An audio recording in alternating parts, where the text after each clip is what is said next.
Pues buenas tardes a todos. Muchas gracias por venir a esta mesa redonda en nombre de ASETRAD. Me presento brevemente, soy Dimitri Bunsolas, traductor de griego y de inglés, y me acompañan en esta mesa redonda Rosa Llopis y José Pulido. Vamos a hablar, como saben, el tema de hoy es sobre el español neutro, y les voy a dar unas breves referencias sobre Rosa y sobre José. Rosa es traductora, correctora e intérprete y está especializada en gastronomía. Ha traducido más de 20 libros que versan sobre gastronomía en diferentes perspectivas, como recetarios, monográficos, ensayos. También colabora como asesora lingüística para varias editoriales y ha redactado guías de estilo especializadas en gastronomía. En estos 2 últimos años ha comenzado una nueva faceta como editora freelance. Porca Miseria ha sido el primer libro en el que ha trabajado como editora jefa, y la pasada primavera la Real Academia Internacional de Gastronomía le ha otorgado el premio a la mejor obra de 2024. Desde 2023, Rosa forma parte de la Junta Directiva de ASETRAD y en la actualidad es la presidenta. Compagina de esta forma su profesión con el trabajo voluntario para dignificar la profesión y darla a conocer, difundirla. Por otra parte, José Pulido es editor y poeta. Ha publicado en diversos suplementos como Letras Libres, Nexos, Confabulario, Tierra Adentro, Periódico de Poesía y Zenda, entre otros. Ha sido becario en 3 ocasiones del Programa de Estímulo de la Creación y Desarrollo Artístico del Estado de Veracruz, en México, y también ha sido becario del Fondo Nacional para la Cultura y las Artes, FONCA, en 2 ocasiones. Varios poemas suyos aparecen antologados en el libro 40 barcos de guerra, de la editorial Verso Destierro, en 2009. También ha sido compilador, junto con Roberto Culebro y Josué Sánchez, del libro Facciones. Ensayo sobre Alfonso Reyes, de la Universidad Veracruzana, en 2012.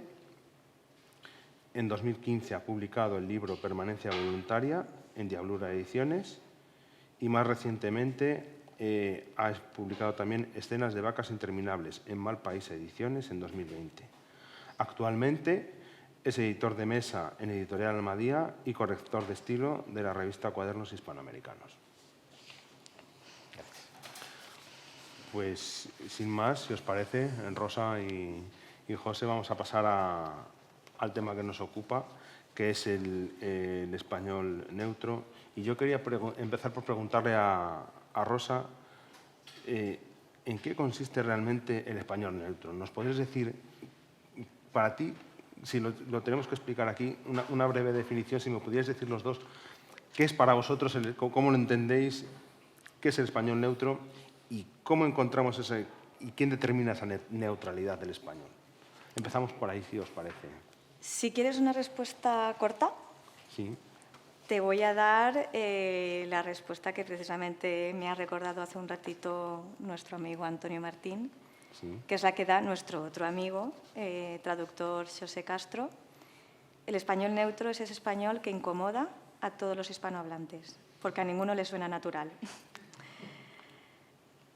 Yo a día de hoy, después de tantos años traduciendo para editoriales que publican tanto en España como en Latinoamérica y que me dicen de por favor que sea lo más neutro posible, que no sea demasiado ibérico, pero tampoco demasiado latinoamericano, yo todavía no he acabado de entender qué me están pidiendo. Se supone que debería de ser un español que no suene ni demasiado ibérico, ni demasiado de España, pero que para un lector de Argentina, Chile, Colombia, Venezuela, o sea, suene también natural, pero a la inversa, para un español, sea natural. Mi problema es que yo no sé cómo podemos conseguir eso en un idioma como es el español,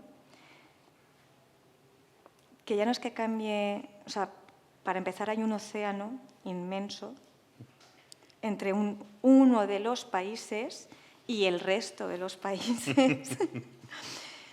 Pero es que además, hablando solo de España, y digo solo de España por poner un ejemplo, que es un país, ¿cómo cambia tanto el español dentro de nuestro propio país? O sea, entonces, no quiero decir que el español neutro sea imposible, no exista, pero creo que, como bien dice Xosé Castro, es un español que a nadie le resulta natural. O sea, porque por mucho que intentemos neutralizar, siempre va a haber algo que al lector le va a chirriar en algún lado. Si optamos por utilizar... O sea, es que yo siempre digo lo mismo, la segunda persona, tanto del plural como del singular. Tú y después el usted, o sea, el vosotros, ustedes. Ya dentro de España ya hay diferencias de uso. Cuando ya decidimos cruzar el charco, ¿qué hacemos? Entonces, el español neutro debería de ser un español que no suene demasiado ibérico, pero que tampoco suene demasiado mexicano, que tampoco suene... Debería de intentar ser un español con los menos regionalismos posibles. Yo lo que opto cuando traduzco es, ante todo, centrarme en aquellos términos y expresiones que pueden dar lugar a dudas o que pueden sonar mal. Claro. Yo jamás utilizo, en los libros que yo traduzco, que son principalmente de cocina, yo jamás digo coge nada. En mis libros no se coge nada. Y por el estilo, o sea, o opto por términos que sé que van a entender la mayoría. Aunque, por ejemplo, o sea, no digo zumo, digo jugo, aunque sé que en España jugo precisamente lo va a entender todo el mundo, pero no sería lo natural. Pero abogo por el comprendimiento de todo el mundo, porque, sí, corrígeme, tengo entendido que para vosotros en México zumo, sobre todo es lo que se extrae de lo que es la cáscara del fruto. Lo que queda un poco del fruto, sí. Claro, pero no es el jugo. No. Bueno, pues aquí juego a favor de esas personas que van a entender algo diferente si yo utilizo la palabra zumo, adapto. Claro. Sí, no sé... Yo, bueno, primero gracias por la invitación, ¿no? Estoy muy contento de poder hablar, digamos, sobre el español, porque es una lengua que toda la vida me ha fascinado, ¿no? Y que me parece que es una de las lenguas más políticas en el mundo, ¿no? Y precisamente un poco por lo que dices, ¿no? Que tiene que ver con las variedades dialectales del español, ¿no? O sea, hay tantos españoles que, digamos, uno se puede perder, ¿no? Y realmente uno puede no entender nada, ¿no? A mí, por ejemplo, luego, hablando con amigos chilenos, me resulta imposible, ¿no? A propósito de que es dedicada a Chile, ¿no? La feria, a veces me resulta como rarísimo, ¿no? Pero es verdad que sí hay, o sea, ciertos códigos, digamos, gramaticales, ¿no? Y sintácticos que me permiten entender por contexto las cosas, ¿no? Yo creo que el español neutro es una imposibilidad, digamos, o un sueño irrealizable, ¿no? Y también me parece que es una cosa muy política, digamos, ¿no? Y que está muy... Yo hablo desde el lado, claro, también de la literatura, ¿no? Que es un poco el lado que yo conozco, ¿no? Me imagino que en la traducción, en otros niveles de traducción funciona también de manera distinta, ¿no? Pero en el de los libros y en el de la literatura en específico, me parece que es un territorio muy, muy politizado y que está como muy cooptado por una ilusión que el mercado quiere crear, por ejemplo, ¿no? Yo cuando trabajaba, en algún momento trabajé en Random House en México, y me acuerdo, trabajaba específicamente para el sello de Suma de Letras, ¿no? Entonces en ese entonces estaba súper de moda 50 sombras de Grey, ¿no? Entonces todas las novelas que me llegaban para revisión eran las mismas, digamos, eran la misma temática, ¿no? Como chica inocente y afligida que descubre millonario malévolo que en el fondo tiene sentimientos, ¿no? Y bueno, un poco así son todas iguales, ¿no? Ya, ¿no? Y tienen como una agitación sexual tremenda y les encanta y después, bueno, ¿no? Ella también resulta que al final ella redescubre cosas, bueno. Todas eran igual, ¿no? Variaba porque uno era cocinero, el otro era millonario, el otro había tenido un accidente terrible que le había nublado la vida, en fin. Pero lo que yo tenía que hacer, ahí a mí me llegaban las novelas ya traducidas del inglés de Random House de España, ¿no? Y Las tenías que adaptar. Las tenía que tropicalizar, le decimos nosotros, ¿no? De adaptar. Me estás dando una gran alegría. ¿No? Y a mí, o sea, me pareció un poco absurdo, digamos, en un inicio, ¿no? O sea, porque, claro, yo optaba un poco por lo mismo. O sea, había palabras que me decía como, es que si lo mexicanizo o si lo hago, o sea, para empezar no lo puedo hacer porque además era para toda Latinoamérica, o sea, de México distribuido. Entonces era imposible, porque si yo en México, por ejemplo, en lugar de tío, digo güey, ¿no? Pues en Chile no van a entender o en Argentina no van a entender, ¿no? Entonces tenía que optar por, o sea, hacer una... Luego acababa reescribiendo renglones completos, digamos, ¿no? Y entonces había una cosa que a mí me molestaba mucho, que es que se perdía como cierta frescura, ¿no? Como, sí, como... Desnudas. Como una temperatura verbal, digamos, que la lengua propia tiene, ¿no? Y que incluso en estas variaciones dialectales se perdían. Entonces a mí me enojaba muchísimo, pero bueno, o sea, era lo que me tocaba. Pero justo era era un trabajo como pues interesante al mismo tiempo, ¿no? Porque tenías que decir como, bueno, o sea, había cosas, la mayoría eran, pues, claro, como no era tampoco la literatura más compleja, quiero decir, había cosas que eran muy más o menos fáciles de cambiar, pero había unos momentos en los que yo decía, pero, o sea, ¿qué está pasando aquí? Sobre todo con el sexo. ¿No? Por ejemplo. O sea, porque el sexo al final es algo tan, claro, tan individual en el sentido de es carne. Entonces, es muy, o sea, parece una tontería, pero traducir sexo es muy complicado. Complicadísimo. Porque es algo tan íntimo, tan de piel, que tienes que volcarte en esa traducción. Claro. Entonces, pones todo de ti, Claro. pero claro, pones también tu manera de expresar el sexo. Pero es que después, precisamente, creo que no hay idioma que tenga tantas expresiones para referirse al sexo como el español. Con lo cual, ahí ya sí que no... Claro, ¿no? O sea, simplemente como para referirse a algún órgano genital, digamos, es una variación enorme, ¿no? O sea, me del doble sentido y unas variaciones, o sea, digamos, le decimos de un montón de formas, ¿no? Pero entonces tienes que entender la sutileza con la que el personaje Claro. o la personaje está, digamos, diciéndolo, ¿no? Entonces, ¿qué vas a poner? ¿Esta o esta, no? Claro, ahí está, tienes un abanico inmenso. Sí. Pero me ha alegrado un montón que hayas dicho que te pedían que tropicalizaras, porque yo, a mí cuando yo traduzco me piden, ¿no? Pues eso, o sea, que intente ser lo más neutro posible, que no suene ni demasiado ibérico ni demasiado... Y algo que me sucedió cuando fui a Argentina hace muchos años, yo me fui muy contenta, o sea, no, Argentina, Buenos Aires, librerías, o sea, yo era el paraíso. Y me fui a una librería especializada en gastronomía porque es que yo soy masoca, yo no puedo evitarlo. Y me hacía muchísima ilusión discúlpame, vale, perfecto, disculpa, no es que me habían dicho en la primera fila, no, nada. Pues me hacía muchísima ilusión agarrar un libro que estuviera escrito, o sea, de cocina, pero con argentino. Y empecé a leer, yo, esto es muy español, esto es muy español, esto es muy español. Entonces le dije a la librera, pero son libros españoles, o sea... Y decían, no, sí, es que aquí todos los libros nos llegan de España. Y yo, ya, bueno, pero ¿se adaptarán? No. Y yo, o sea, me llevé un gran chasco porque, claro, a mí lo que me hacía ilusión era poder comprar ese libro con los ingredientes, como se dicen en Argentina, jolines, disfrutar, ¿no? Disfrutar de la riqueza. Y años más tarde, a mí, precisamente Random, me pidió que adaptara al español de España, al español ibérico, un recetario chileno. Y yo decía, vamos a ver, o sea, para España tenemos que adaptar, pero para Latinoamérica, por lo menos los de cocina, que no suenen muy, muy ibéricos, pero ya estaría. No le piden a alguien de Chile o a alguien de Argentina que adapte allí.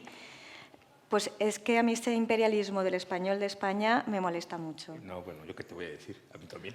No, claro, pero por eso te digo que me has dado una gran alegría. Claro, Que, claro. que el siguiente paso es, en lugar de intentar tropicalizar, meter a todo Latinoamérica en el mismo Sí, saco, ¿no? sería de, venga, va, porque tú y yo sabemos que económicamente, o sea, es una inversión, pero que tampoco, que hay cosas más caras, Claro. que se podría hacer si queremos, creo yo. Sí, sí, estoy totalmente de acuerdo. Yo os quería preguntar entonces a los dos, volviendo a... Sí, porque es que, como has visto, nos vamos. No, quizá para cerrar un poco este punto y sacar alguna... quiero decir, ¿hay alguien que realmente determine la neutralidad y hasta dónde llega? Hasta aquí es neutro, pero hasta aquí ya no. ¿Y quién da esa orden? ¿Hasta dónde está el límite? Es decir, nos hemos pasado de neutro, ¿ahora qué? No sé, o sea, para mí yo creo que o sea, lo más cercano siempre va a ser la RAE, que ya sabemos que la RAE siempre va como 25 o 30 años atrás del habla, digamos, ¿no? Eso es real, o sea, eso, porque el habla pues, avanza muy rápido y el español evoluciona y la RAE Sí. apenas puede pescar 2 o 3 cosas y las va integrando, ¿no? Pero, por ejemplo, yo me acuerdo que era muy sonado en su momento que decían que el español, en todo caso, más, no sé si decir neutro, pero sí lo más cercano a un español neutro era el colombiano, por ejemplo, ¿no? Ya, pero ¿quién ha decidido eso? Pero, Ah, por la pues, RAE, o sea, por la a RAE, eso- o a sea, eso- a la eso. RAE, pero yo no sé la RAE, o sea, en su ocurrencia, digamos, ¿por qué cree eso, no? O sea, a mí no me queda muy claro, ¿no? Pero me acuerdo que sonaba un montón y todo el mundo lo decía, ¿no? Que era porque era como el más correcto para hablar, ¿no? Sí, me ha gustado la palabra que has usado, que es ocurrencia. Eso, creo que ocurrencia, es define una ocurrencia. quita un poco la... Pero yo lo que siempre me he preguntado es, por ejemplo, francés se habla en Francia, se habla en Canadá. Sí, pero esa siguiente. Sí, o sea, Eso es lo que os quería preguntar, que si en otros idiomas, también igual de difundidos que el español, por ejemplo, el inglés, el francés, en estos idiomas que son también oficiales en varios países, ¿estos también tienen versiones neutras? ¿Sabéis si se utilizan igual en el sector audiovisual y literario igual que en español, con estos mismos... ¿Tenéis alguna referencia de ello? ¿Funciona, no funciona o es la misma ocurrencia? Bueno, sí bueno, en el mercado editorial, sobre todo, ¿no? Los ingleses no se preocupan mucho por neutralizar su lengua, digamos, ¿no? O sea, un australiano perfectamente puede leer a un inglés sin ningún problema, o a un norteamericano, digamos, con todas sus variaciones dialectales y no están como muy conflictuados, ¿no? Eso a mí me parece que tiene, o sea, en el caso de nosotros, ¿no? Me parece que es una cosa súper, o sea, como súper anquilosada, ¿no? Que tiene que ver un poco con la idea del centralismo europeo y la idea del español Sí. imperial, ¿no? O sea, es verdad que, o sea, por ejemplo, les voy a contar otra anécdota que es o sea, a mí me pareció muy curiosa. Cuando yo estaba haciendo el máster de escritura creativa en la Complutense, una profesora le dijo a una alumna, cuando entregó su TFM, que iba a necesitar hacer una alumna colombiana, ¿no? Que iba a necesitar un glosario para la novela porque no le entendía, ¿no? Y entonces a mí o sea, yo me indigné así como, o sea, dije, ¿pero qué es esto? Digamos, ¿no? O sea, ¿qué es esto si nosotros crecimos como con las traducciones de Anagrama, ¿no? Las mismas traducciones de Alfaguara, Claro. las mismas traducciones, quiero decir, de Tusquets, ¿no? Y, por ejemplo, si tú lees al Bukowski o a Jack Kerouac en las traducciones de Anagrama, pues está lleno de un slang así, pues completamente español, digamos, de España, ¿no? Y nosotros, o sea, tuvimos que hacer como un esfuerzo para saber qué significaban esas palabras, ¿no? Entonces me parece que aquí, ¿no? Y puedo entender también, o sea, por eso digo que es muy político el tema en realidad, ¿no? sí, es que yo O creo sea, que hay un trasfondo político total, o sea... ¿no? O sea, es como, digamos, perdón, rapidísimo, es como, o sea, como que aquí, digamos, no sé si decirlo como una pereza o una costumbre, ¿no? Pero, o sea, el hecho también de que tú tengas como quiera buscar una palabra al diccionario implica todo un sesgo cognitivo súper interesante y de reconocimiento de la lengua, ¿no? Entonces, que te pidan que neutralices las cosas o que las vuelvas a un español tanto de allá como te pasó a ti en Argentina, pues es un poco, o sea, es un poco frustrante, digamos, también para el lector, ¿no? Me parece. Sí, que en el fondo es riqueza lingüística para el lector. Exactamente. Y que sea consciente de la riqueza que tiene su propio idioma y que tiene distintas variantes y que era precisamente por donde os iba a decir ahora. Que si creéis también que esto es una construcción que se ha fabricado, como si dijéramos, el mercado a medida. Esta variante de unificación, de tabula rasa, de darle el neutralizador. Pues... Una capa de neutralizador para que nos quede todo bien homogéneo. Sé que la pregunta es un poco así... A ver, yo creo que es lo que se pretende, o sea, Sí. como ponerle una capa unificadora, pero es que también es una utopía. Perfecto. O sea, es la sensación que me da a mí, o sea, porque es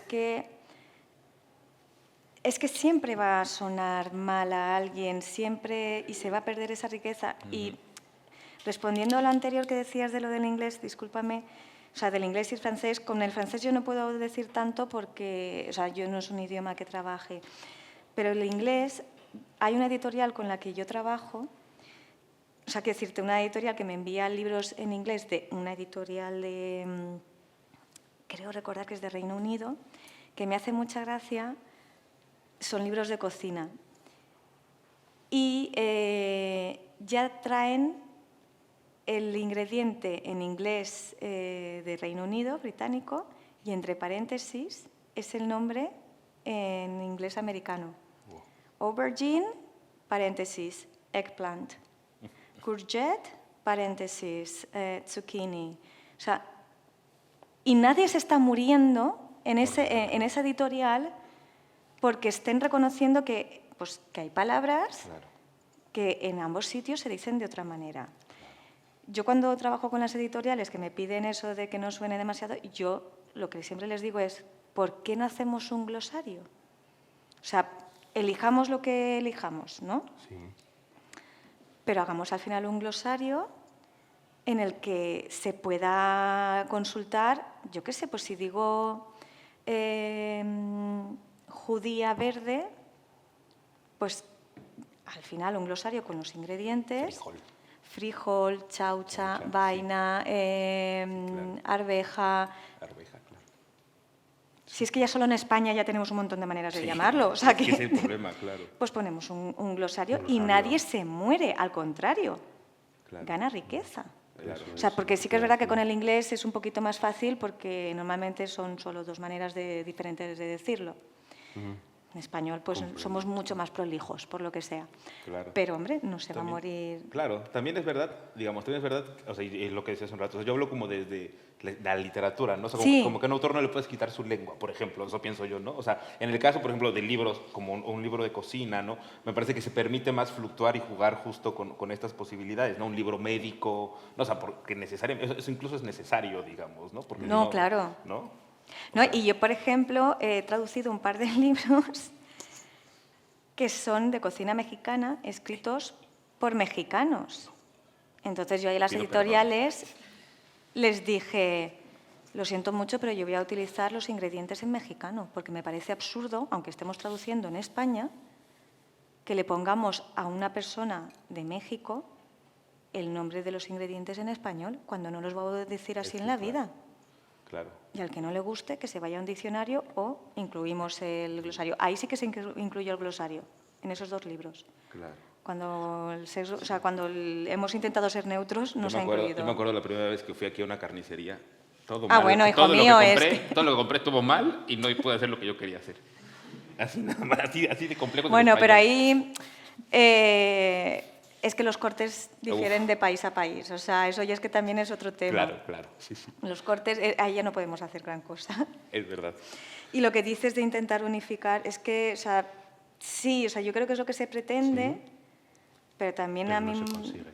No es,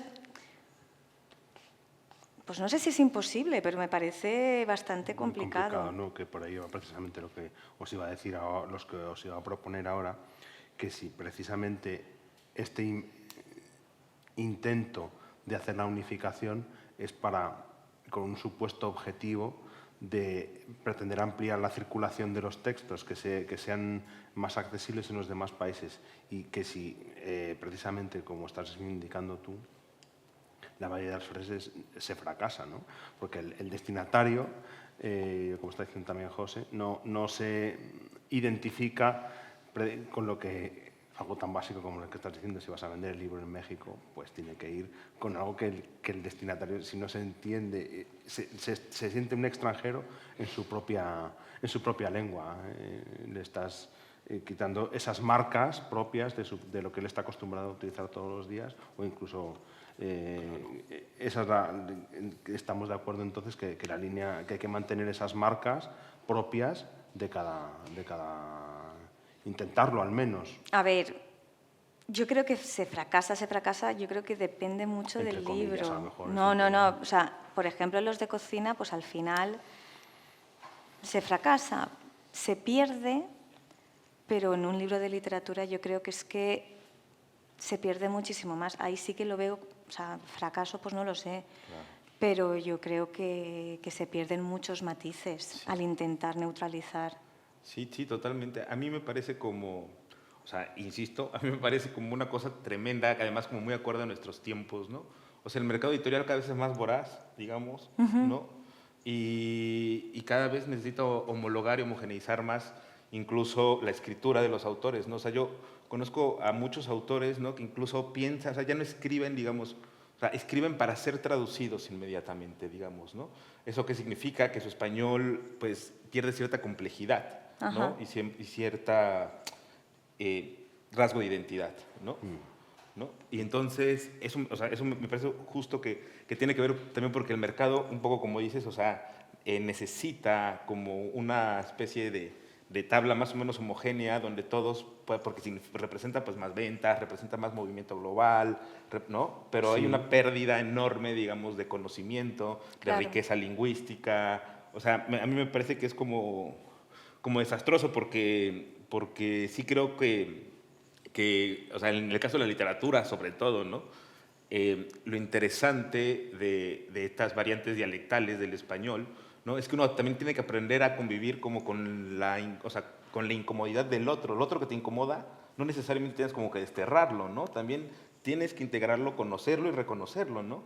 O sea, ¿no? Que es un poco lo que yo hice con los libros de anagrama, por ejemplo, ¿no? Sí. Por ejemplo, ¿no? Sí. Y me encantaban, digamos, ¿no? O sea, no me conflictuaba tanto. No, y además, esto es una tontería. Yo no sé la edad media aquí, veo bastante juventud, pero yo recuerdo cuando era pequeñita que las películas de dibujitos de Disney, el doblaje era latino. Claro. No se murió nadie. Con lo cual, por leer con esos rasgos, esas características de España, de México, de Chile, de Argentina, de Venezuela, es que es riqueza.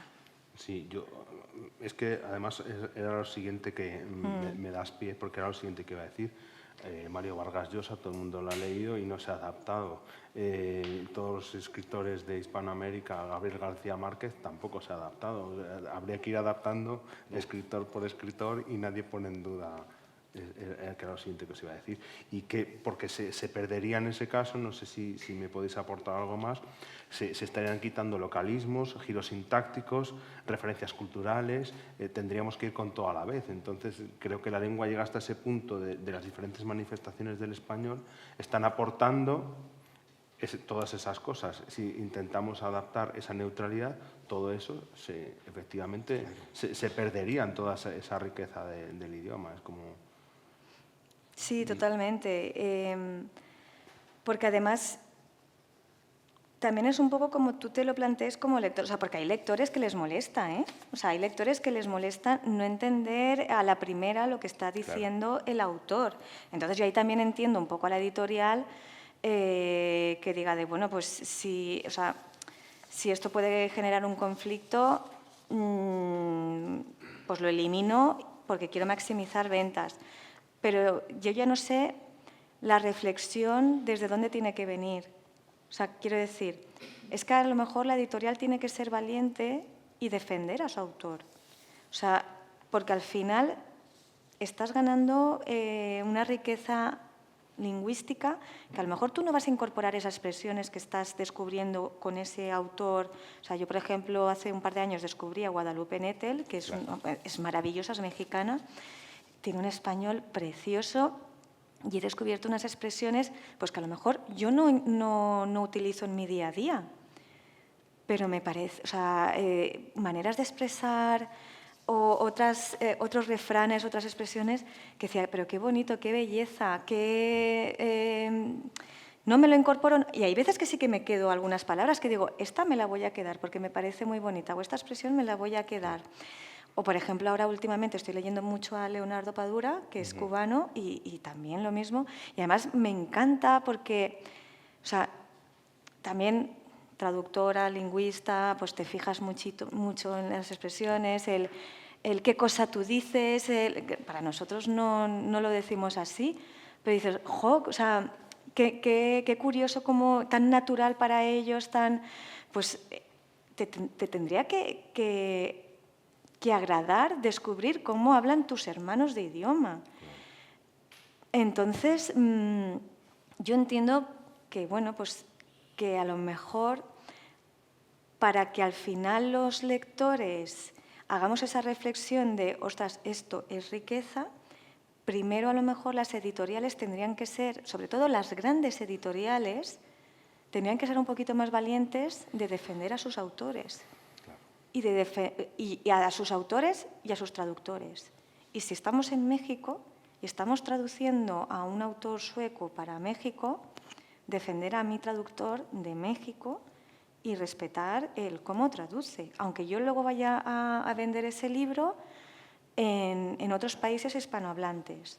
Pero, ¿qué sucede? O sea, que la versión española es la oficial y la mexicana es una versioncita. No, pues si solo pensamos en las ventas, al final lo que hacemos es ir quitándole capas a nuestro idioma, ir quitándole riqueza y simplificar nuestro idioma. Y si vamos simplificando, también simplificamos la creatividad y también, o sea, nuestro lenguaje natural del día a día, ya no cuando escribimos, porque al final la riqueza lingüística muchas veces viene a través de lo que leemos,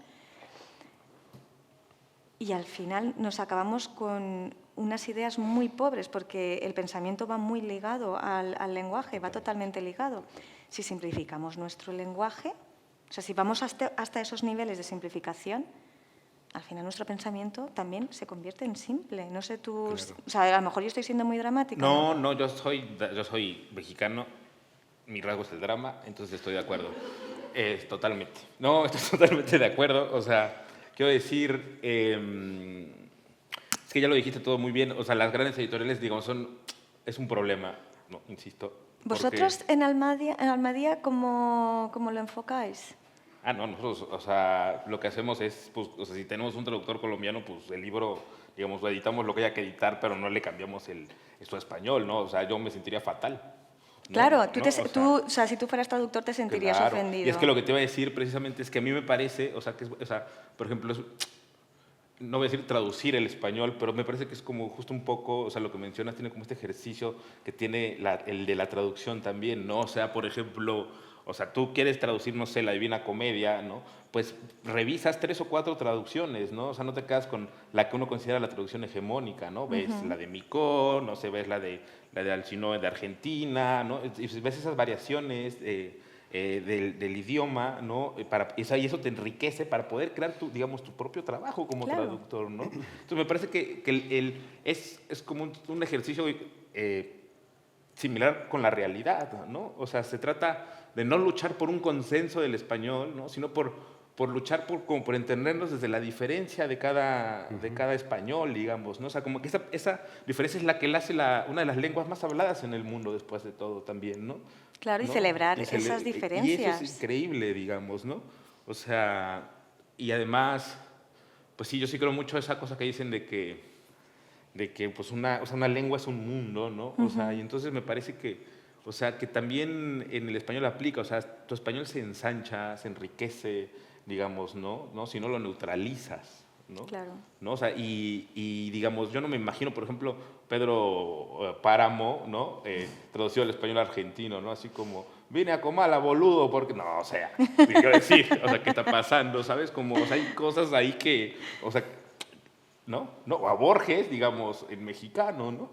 Quiero decir, me parece eso, o sea, que lo que a lo que uno le tiene miedo, ¿no? Y lo entiendo, ¿verdad? Porque además los tiempos que estamos corriendo son desastrosos, esa es la diferencia, ¿no? Y nos enseñaron a tenerle miedo a la diferencia, ¿no? Y eso es un pensamiento súper centralista, digamos, muy terrible, ¿no? Y en la lengua, insisto que sucede en la lengua, porque pues la lengua es como la herramienta más importante que tenemos para comunicarnos, ¿no? Y si no permitimos que esa diferencia exista en la convivencia, ¿no? Pues ahora sí que ya nos llevó el traste, digamos, el mundo se va a acabar, o sea, qué decir, ¿no? Comprendo, sí. Lo que os quería preguntar a los dos precisamente, viendo ya llegado a este punto, es estas decisiones que se toman hacia la neutralización o en busca de ¿qué criterio creéis que pesa más en estos casos? ¿La voz del autor, la accesibilidad del lector, la estrategia del mercado, una identidad de una editorial que está buscando identidad?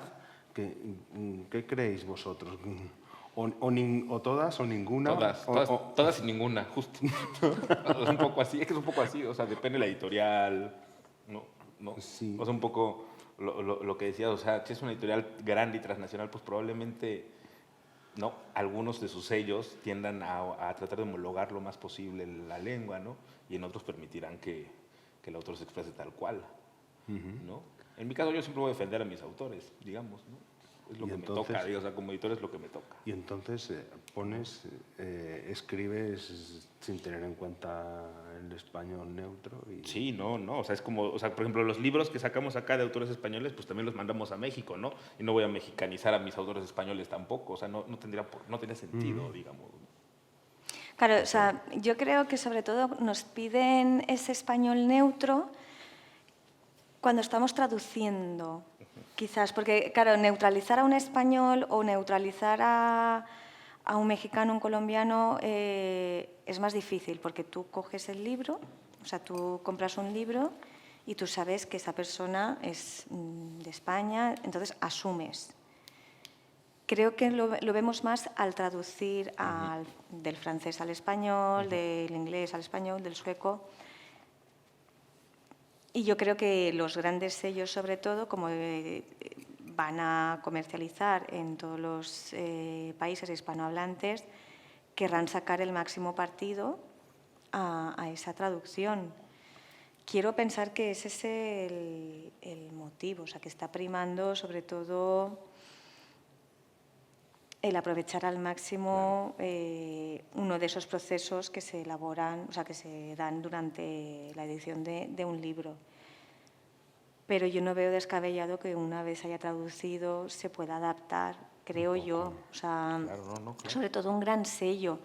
Yo sellos pequeños que son nacionales pero que venden fuera, distribuyen fuera, pues yo puedo entender que digan bueno, por favor, haz este esfuerzo porque también queremos llegar a Latinoamérica y pues quizás nos resulta más fácil neutralizando, bueno, pero al final yo creo que es a costa de... O sea que es como un poco... nadar y guardar la ropa, es decir, también, un equilibrio delicado entre el respeto a la obra original y la adaptación al público que lo va a leer, en el país que lo va a leer. También me parece que hay una cosa. Sí. Soy de lo peor. Sí, adelante, por favor. O sea, me parece que hay una cosa que, o sea, y tiene que ver con la precarización del trabajo, ¿no? Bueno. O sea, digamos, ¿por qué? O sea, si tu gran casa editorial decides hacer una traducción de un libro al inglés o al francés en un mercado como el español y luego, en lugar de exportarlo, ¿por qué no imprimes y contratas un traductor de México si quieres que allá se lea, ¿no? Digamos, ¿por qué hay alguien como yo al que le van a pagar infinitamente menos, digamos, para neutralizar ese lenguaje o tropicalizarlo, ¿no? Entonces, a mí lo que me parece que es voraz y lo que me parece que puede en todo caso dañar un poco, ¿no? Estas relaciones, ¿no?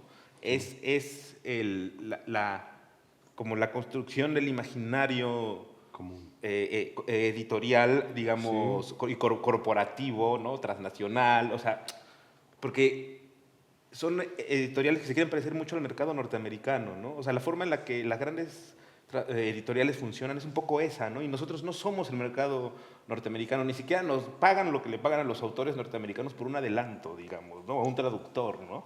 Ya. ¿No? Entonces, no podemos funcionar de la misma manera, me parece, ¿no? Y me parece que como el capitalismo salvaje con el que quieren funcionar estas grandes firmas, ¿no? Pues es un poco lo que colisiona este tipo de cosas, ¿no? Eso, o sea, eres, no sé, no voy a decir nombre, pero eres tal transnacional, pues págale a un traductor en Colombia, o sea, ¿qué decir, no? Ya, que entonces volvemos quizá un poco a lo de antes, ¿no? Que estábamos diciendo, que es la búsqueda en el fondo es la búsqueda de un estandarización, que es una estandarización que no existe porque en el fondo el estándar que quieren aplicar no existe como tal estándar, es una, como dijimos al principio, una... Utopía. Una ocurrencia. Una ocurrencia. Una ocurrencia, exactamente. Es que yo, o sea, por ejemplo, yo le preguntaría al público. Ahora abrimos el turno de... No, o sea, es que yo, o sea, yo me pregunto es, ¿qué eliminaríais o qué adaptaríais para conseguir un español neutro? O sea, ¿qué diríais? Vale, para conseguir un español neutro lo voy a hacer así. O sea, de verdad, porque es que yo cuando me veo en estas es un poco como ¿por dónde empiezo? O sea, ¿qué he de pulir, eliminar, suavizar? Yo sobre todo me centro en lo que decía antes, sobre todo en lo que puede sonar mal o en lo que puede hacer que un lector alce la ceja de uy, o sea, yo sé que coger no en todas partes significa lo que sabemos que significa en Argentina. O México. ¿O en México también? Claro. No, es que bueno, ¿ves? Pues yo ya hoy me voy a dormir sabiendo que en México también. Porque nunca te acostarás sin aprender algo más. Pero yo, o sea, no sé si vosotros sois traductores, editores o meros lectores, pero a mí me gustaría saber, como lectores, como amantes de la lectura, ¿qué creéis que se podría eliminar para conseguir ese español neutro? Porque, uy, Perdón. no sé si a alguien le gustaría decir algo. Si alguien se anima, ¿sí? Hola. Olis.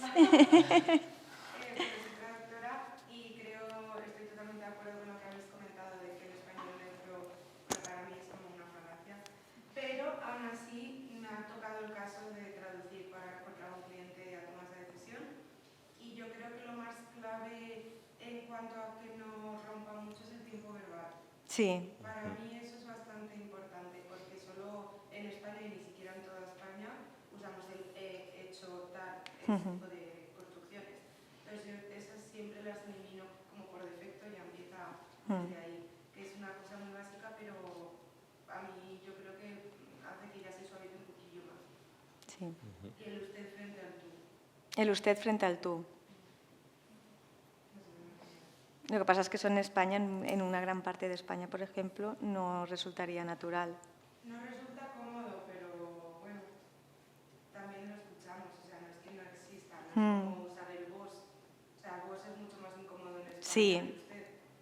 Sí, sí. Pero, sin embargo, un tú de estar, por ejemplo, en unas recetas, estar diciéndole a alguien y échale no sé qué, no lo sé, pero quizá pueda sonar súper violento a una persona de Colombia que uses el tú.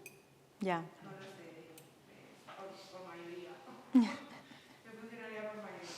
Claro. Pues no sé si tenemos alguna pregunta más o alguna aportación más. Yo tengo una pregunta. Sí, por favor. ¿Creéis que en el futuro el español se va a neutralizar debido a la nueva tecnología o va a prevalecer los modismos de cada país? Es una pregunta compleja, pero sé que es bastante compleja. Pues... Me encanta la pregunta. No sé cómo voy a responder, pero me encanta la pregunta. No. Es que es muy buena. Esa ha sido... Sí, no, pues cuando queráis, si queréis responder uno o los dos. ¿Por las nuevas tecnologías te estás refiriendo a inteligencia artificial? Seamos claros. Pues yo creo que con este tipo de tecnologías, inteligencia artificial, etcétera, se va a tender a un español, ya no sé si más neutro, pero cada vez más sencillo, más simple. Porque la máquina ha de entender lo que le estás pidiendo y entonces, claro, la máquina no llega, a día de hoy, no llega a esa sutilidad para poder captar sentimientos, ironías, etcétera. O sea, tiene que ser un lenguaje muy básico.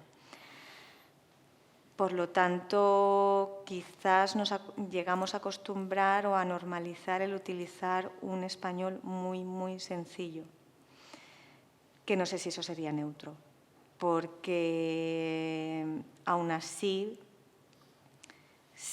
o sea, lo que para mí es sencillo, para él quizás no lo es, o su manera de expresar una cosa con sencillez todavía tiene sus modismos, sus localismos. Sí, no, a ver, voy a tratar de ordenar un poco lo que pienso al respecto. Creo que o sea, confiamos mucho en la capacidad de las tecnologías de LLM, o sea, como todos los modelos de lenguaje, ¿no? En términos de que nos van a rebasar, por ejemplo, ¿no? Es verdad que sí, o sea, es verdad que si tú al ChatGPT le dices, oye, cámbiame este párrafo a argentinízalo, te lo hace, digamos, ¿no? A grandes rasgos, no capta todos los matices, ¿no? Pero hay una cosa que no tiene los modelos de lenguaje, digamos, tecnológicos, tiene que ver con la voluntad de quien escribe, ¿no? Y eso es difícil que eso lo pueda reproducir una máquina hasta ahora, ¿no? También creo que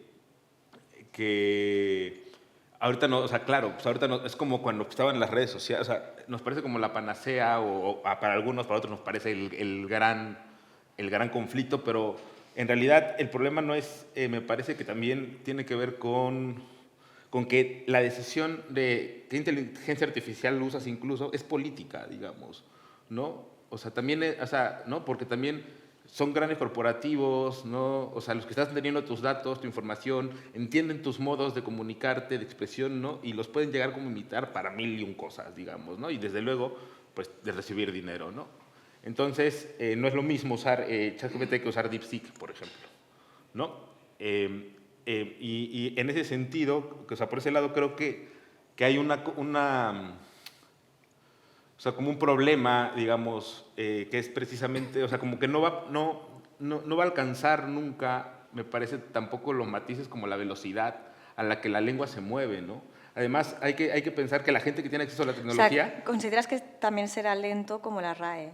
Lo que pasa es que lo que considero es que, o sea, lo estamos también pensando como desde países de primer mundo, porque no toda la gente tiene acceso a Internet y no toda la gente tiene acceso a la tecnología, ¿no? Y ahí también se desarrolla una lengua, digamos, ¿no? Entonces, en ahí donde se desarrolla esa lengua también me parece que pues, hay una riqueza a la que difícilmente va a acceder los sistemas de lenguaje digitales, ¿no? de inteligencia artificial, ¿no? Y por otro lado, respondiendo a lo otro, me parece que en general el mundo va hacia una tendencia de claridad espantosa, ¿no? O sea, como una cosa de lisura, ¿no? De que todo lo queremos más fácil, más rápido, más cómodo, más sencillo, ¿no? Sujeto, verbo, predicado, bla, bla, bla, ¿no? Y me parece desastroso, ¿no? En general. Y fíjate, por otro lado, hay una gran batalla que es la del lenguaje claro.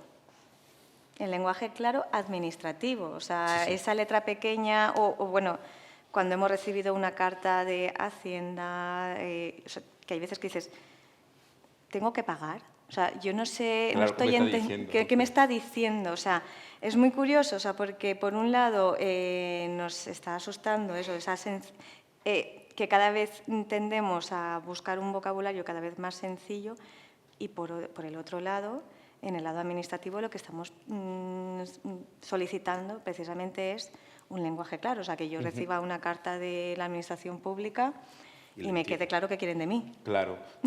También, bueno, eso como lingüista, o sea, no, es como muy natural. También las lenguas tienen a desaparecer y las lenguas tienen como a clarificarse, hasta que se van, ¿no? O sea, como que ya dejan de estar, ¿no? O sea, cambian, pues mutan, digamos, ¿no? Desaparecen como tal, ¿no? Entonces es como una cosa evolutiva propia del lenguaje, ¿no? Sí. ¿No? Lo que no sé si lo vaya a acelerar o no la inteligencia artificial. Yo tenía una... Claro, ¿no? Claro, y siempre te va a decir, o sea, te va a decir lo que... O sea, por eso hablaba de la voluntad también, ¿no? Y del sesgo ético. Digamos, la inteligencia artificial siempre te va a decir lo que tú quieras que te diga. Ah, sí, ¿no? bueno. ¿No? O sea... Está pensado para agradarte, o sea, para... A mí me dieron un símil que me encantó, que es que la inteligencia artificial, ChatGPT, es como un becario que lo único que quiere es tenerte contento todo el rato. Pero claro, tú has de ser muy claro y muy concreto cuando le pides algo a ese becario. Quiero un café. Entonces el becario se va corriendo y te trae un café negro, solo. Ay, no, que lo quería con leche. No te preocupes. Y se va corriendo. Y te trae un café con leche. ¿Pero es desnatada? No, es que claro, bueno, pues me voy corriendo y te lo... ¿Y el azúcar? Ah, pues no pensé en la... O sea, tienes que ser muy concreto con lo que le quieres dar, pero siempre va a estar súper voluntarioso, Exacto. siempre va a querer contentarte. Pero claro, también le tienes que dar toda la información para que lo haga bien. Entonces, no es tan sencillo. ¿Qué querías preguntar? No, lo que os quería decir entonces que quizás a lo que estabas indicando del lenguaje claro, el lenguaje claro y abrimos el debate, el neutro, la neutralización, ¿son empobrecimientos del lenguaje encubiertos? Esa es la pregunta que os lanzo. Interesante. ¡Hala! No, es como idea, quiero decir, es una forma de... ¿Hasta dónde es empobrecimiento del lenguaje o no? ¿Vosotros qué lo consideráis? Yo insisto en que tiene que ver con en dónde lo estés usando. O sea, quiero decir, ¿no? El lenguaje neutro, digo, insisto, no me parece que es una utopía, ¿no? Pero el lenguaje claro me parece que o sea, quiero decir, si lo usas en el lenguaje legal, pues sí, o sea, te lo voy a agradecer infinitamente, ¿no? O sea, no me parece que haya una pérdida del lenguaje, me parece que hay un entendimiento de alguien que te quiso engañar, ¿no? O sea, son fenómenos distintos porque Claro. uno va contra las, como si dijéramos, las posibles malentendidos que se pudieran crear, mientras que lo otro sí que se puede evitar, ¿no? Claro, o sea... Esa es la diferencia. Sí. El lenguaje claro, yo creo que lo que desea es facilitar al usuario la comprensión de algo que le afecta. Y ya no solo en el lenguaje administrativo, sino también en el jurídico. O cuando estás firmando un contrato con tu compañía de la luz, que la letra pequeña... Que entiendas lo que estás firmando. Exactamente. Claro. O sea, que no se preste a abuso. Claro, exactamente. El neutro lo que pretende es que se entienda, o sea, que con una adaptación se entienda en todo el territorio hispanohablante. Quiere abarcar mucho más. Y para conseguir ese neutro hay que restar muchos matices y muchos localismos, muchos regionalismos, mucha riqueza. Con el lenguaje claro no es que se le esté quitando riqueza, pero se está simplificando algo que el usuario debe entender. O sea, que después, o sea, a nivel jurídico interno, pueden seguir utilizando esas frases tan complejas. Ininteligibles. Sí, porque entre ellos se entienden. Ya, pero tú no te entiendes. Pero no, claro, cuando quien tiene que entender ese texto es un usuario que no tiene estudios de derecho, por ejemplo, pues hombre, ponérselo fácil. Ya no derecho, de medicina. O sea, yo tengo que coger un prospecto y tengo que entender, o mi médico si me inscribe un informe con las pautas, qué menos que entender lo que me está pasando, ¿no? Digo yo. No, pero por eso precisamente os hacía la pregunta, que puede parecer un poco exagerado y tal. Pero No, para pero creo que es saber importante que son- diferenciamos. que se parecen, Sí, sí, que sí, pueden sí. aparecer a primera vista fenómenos iguales, pero la intención y lo que subyace es distinto. Claro. Sí. Y las intenciones distintas. Totalmente, sí, Sí. sí. Pues yo no sé si por la hora y por... madre de Dios. Precisamente, Yo me voy a quedar aquí, Perdón. creo que se ha llegado el momento de daros las gracias, Rosa y José, por haber venido en nombre de ASETRAD. Muchas gracias. Y muchas gracias por haberos ofrecido a esta mesa redonda. Y gracias también al público asistente por haber asistido y por las preguntas que nos habéis lanzado. Espero que que lo hayáis pasado bien con la mesa redonda y que hayamos aprendido todos algo nuevo. Y nada, muchas gracias por venir.